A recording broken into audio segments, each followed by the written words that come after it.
Welcome to the Banker Lamp. Please enjoy the video. You start by confirming essentials and taking the first actionable steps.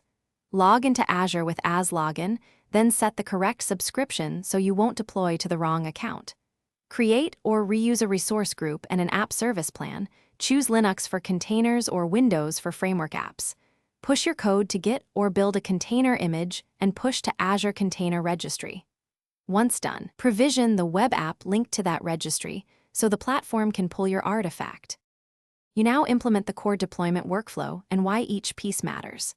Configure CI, add a GitHub Actions or Azure DevOps pipeline that builds, tests, and publishes artifacts. This guarantees repeatability.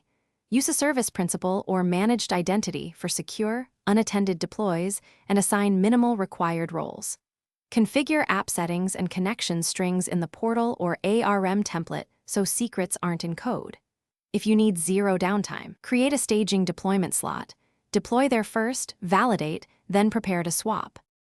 You finish by validating and finalizing the deployment.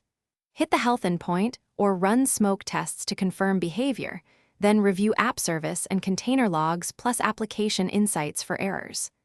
Once green, swap the staging slot into production for a seamless cutover and enable auto-scale rules to handle load.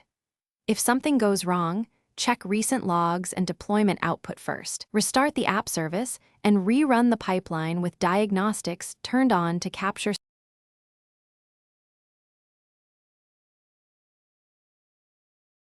Thanks for watching. If this was helpful, leave a like and consider subscribing. See you next time.